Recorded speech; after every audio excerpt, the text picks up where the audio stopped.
여러분, 안녕하세요. 오늘도 저와 함께 해주셔서 고맙습니다. 여러분은 혹시 복수라는 감정이 사람을 어디까지 끌고 갈 수 있다고 생각하세요? 저도 살면서 억울한 일, 화나는 일 많이 겪어봤지만 오늘 말씀드릴 이야기는 정말 소름 끼치는 실화입니다. 한 30대 남성이 성범죄 신고를 당했어요. 그런데 이 남자 그 일로 앙심을 품고 무려 3개월 동안 상대방을 쫓아다녔습니다. 그리고 결국 끔찍한 일을 저질렀죠.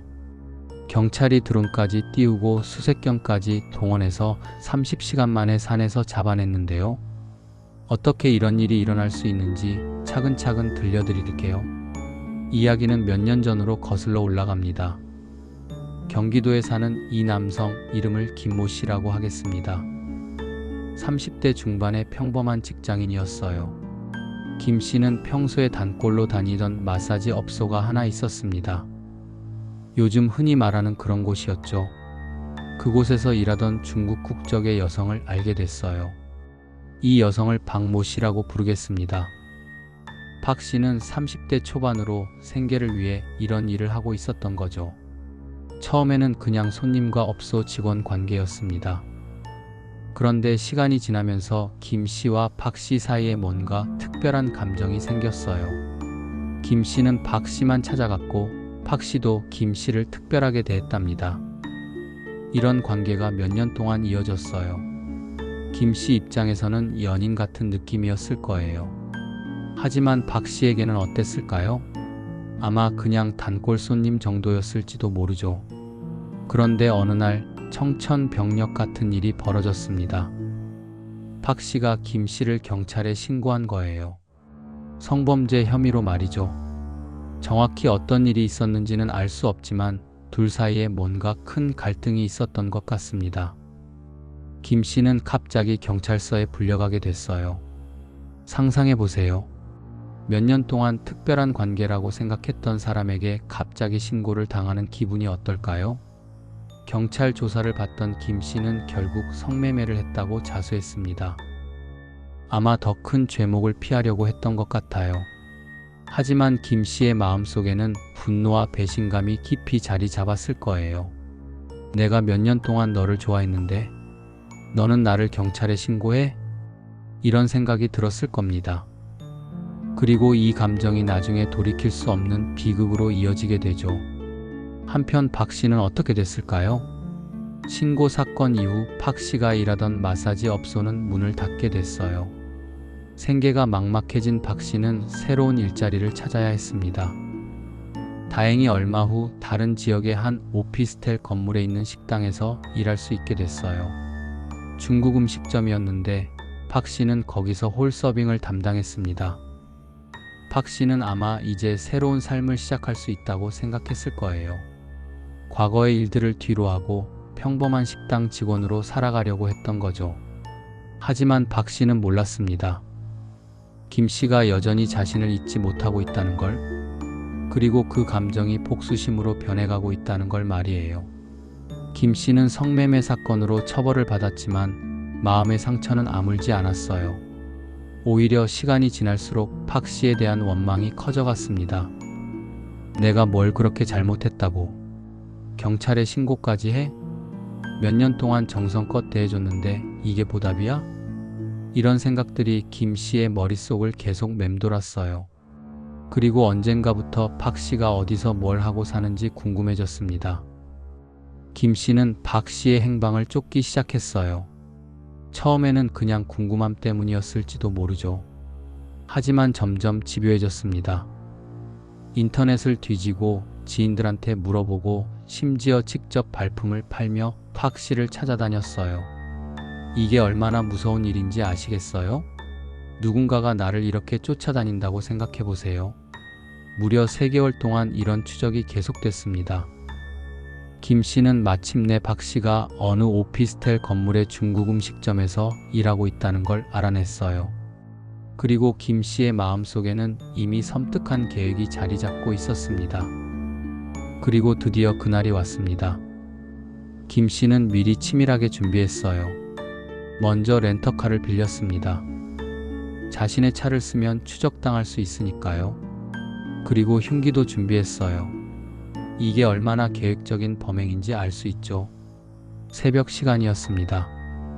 박 씨가 일하는 식당이 있는 오피스텔 건물 앞에 김 씨가 나타났어요. 아마 박 씨의 출퇴근 시간까지 파악하고 있었을 거예요. 박 씨는 그날도 평소처럼 일을 마치고 건물에서 나왔습니다.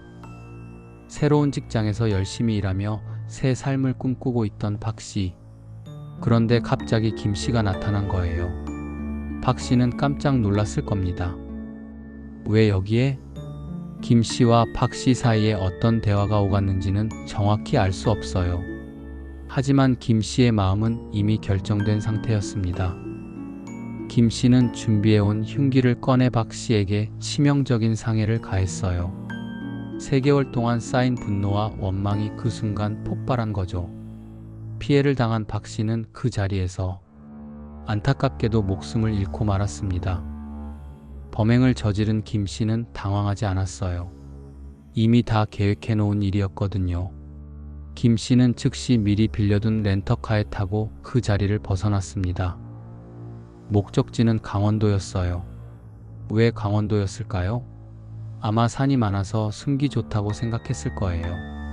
김 씨는 밤새 운전해서 강원도의 한 시골 학교 앞에 도착했어요. 그리고 거기서 차를 세워두고 걸어서 2km 떨어진 야산으로 올라갔습니다. 생각해보세요. 얼마나 치밀한 계획이었는지. 렌터카를 빌리고 도주 경로를 정하고 숨을 장소까지 미리 정해놓고 이 모든 게 즉흥적인 범행이 아니었다는 걸 보여줘요. 김 씨는 산 속에 숨어서 뭘 생각했을까요? 후회했을까요? 아니면 복수를 했다는 안도감을 느꼈을까요? 하지만 김 씨가 간과한 게 있었습니다. 요즘 경찰의 수사 기법이 얼마나 발달했는지를 말이에요. 범행이 일어난 지 얼마 되지 않아 경찰에 신고가 들어왔어요. 경찰은 즉시 현장에 출동했고 주변 CCTV를 모두 확인했습니다. 그 결과 김 씨가 렌터카를 타고 도주하는 모습을 포착했어요. 렌터카 번호판이 확인되면서 김 씨의 신원도 금세 드러났습니다. 그리고 경찰은 렌터카의 이동 경로를 추적하기 시작했어요. 요즘은 하이패스, CCTV, 블랙박스 등으로 차량 이동 경로를 거의 실시간으로 추적할 수 있거든요. 김 씨가 강원도로 향하고 있다는 걸 경찰이 파악하는 데는 그리 오랜 시간이 걸리지 않았어요. 경찰은 강원도 지역 경찰서에 협조를 요청했고 대규모 수색 작전을 펼치기 시작했습니다. 드론을 띄우고 수색견을 동원하고 경찰관들이 산을 뒤지기 시작했어요. 김 씨는 산속 어딘가에 숨어 있었지만 이제 시간 문제였죠. 수색 작전이 시작됐어요. 김 씨가 차를 버리고 간 곳이 학교 앞이었는데 그 주변에는 크고 작은 산들이 여러 개 있었어요. 경찰은 어느 산에 숨어 있는지 정확히 알 수 없었지만 하나씩 샅샅이 뒤지기 시작했습니다. 첫날 밤에는 결과가 없었어요. 김 씨는 어딘가에 잘 숨어 있었거든요. 다음 날이 됐습니다. 경찰은 수색 범위를 더 넓혔어요. 드론으로 위에서 살펴보고 수색견으로 냄새를 추적하고 경찰관들이 직접 산을 올라다니며 찾았습니다. 김 씨는 이때 뭘 생각했을까요? 산 속에 숨어서 경찰 헬기 소리도 들리고 수색견 짖는 소리도 들렸을 거예요. 점점 포위망이 좁혀오는 걸 느꼈을 겁니다. 배는 고프고 물도 없고 추위까지. 김 씨는 점점 지쳐갔을 거예요. 그리고 30시간 만에 드디어 수색 시작 30시간 만에 드디어 그 순간이 왔습니다. 수색견 한 마리가 산 정상 부근에서 뭔가를 발견했어요. 킁킁거리며 특정 지점으로 달려가더니 계속 짖기 시작한 거죠.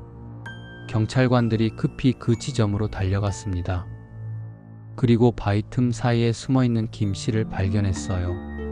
김 씨는 이미 지친 상태였습니다.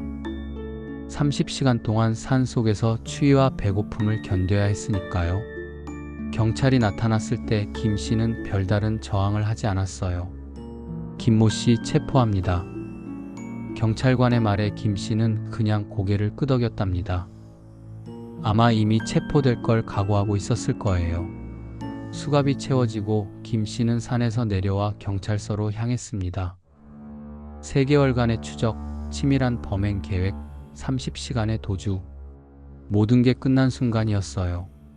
경찰서에서 김 씨는 모든 범행을 인정했어요. 조사 과정에서 드러난 범행 동기는 정말 충격적이었습니다. 김 씨는 몇 년 전 성범죄 신고를 당한 이를 계속 원망하고 있었던 거예요. 내가 그 여자를 진심으로 좋아했는데 경찰에 신고를 했다. 그게 너무 억울하고 분했다. 이게 김 씨가 한 말이에요. 하지만 여러분, 이게 살인을 저지를 이유가 될 수 있을까요? 김 씨 입장에서는 배신감이 컸을 수도 있어요. 몇 년 동안 특별한 관계라고 생각했던 사람에게 신고를 당했으니까요. 하지만 박 씨 입장에서는 어땠을까요? 어떤 일이 있었는지 정확히는 모르지만 박 씨가 위험을 느꼈기 때문에 경찰에 신고한 것 아닐까요? 결국 이 사건은 일방적인 감정이 얼마나 위험한지를 보여주는 사례가 됐어요. 김 씨는 자신의 감정만 중요하게 생각했지 박 씨의 입장은 전혀 고려하지 않았거든요. 이 사건을 보면서 정말 많은 생각이 듭니다. 첫 번째로 복수심이라는 감정이 얼마나 무서운지 알 수 있어요. 김 씨는 3개월 동안 복수심에 사로잡혀 살았고 결국 돌이킬 수 없는 범죄를 저질렀습니다. 두 번째로 스토킹의 위험성도 다시 한번 느끼게 됩니다. 3개월간의 추적, 이건 명백한 스토킹이었어요. 박 씨는 자신이 추적당하고 있다는 걸 알았을까요? 정말 무서웠을 거예요. 세 번째로 일방적인 감정의 위험성입니다. 김 씨는 자신만의 감정에 빠져서 상대방의 입장은 전혀 생각하지 못했어요. 그리고 마지막으로 요즘 경찰의 수사 능력이 얼마나 발전했는지도 알 수 있었어요. CCTV, 드론, 수색견. 30시간 만에 산속의 숨은 범인을 찾아낸 거니까요. 하지만 가장 중요한 건 한 사람의 소중한 생명이 사라졌다는 사실입니다. 여러분, 오늘 이야기 어떠셨나요? 이 사건의 김 씨는 결국 살인죄로 처벌받게 됩니다. 계획적인 범행이었기 때문에 중형이 예상돼요. 하지만 아무리 무거운 처벌을 받는다고 해도 박 씨의 목숨을 되돌릴 수는 없죠. 우리 모두 화가 나고 억울한 일을 당할 수 있어요. 하지만 그 감정에 휩쓸려서 돌이킬 수 없는 일을 저지르면 안 되겠죠. 복수는 복수를 낳을 뿐이에요. 그리고 결국 모든 사람이 불행해집니다. 오늘 이야기를 들으시면서 우리 모두 한 번 더 생각해 봤으면 좋겠어요. 내 감정도 중요하지만 다른 사람의 마음과 입장도 함께 생각하는 성숙한 어른이 되자고요. 긴 이야기 끝까지 들어주셔서 정말 고맙습니다. 다음에도 더 좋은 이야기로 찾아뵐게요.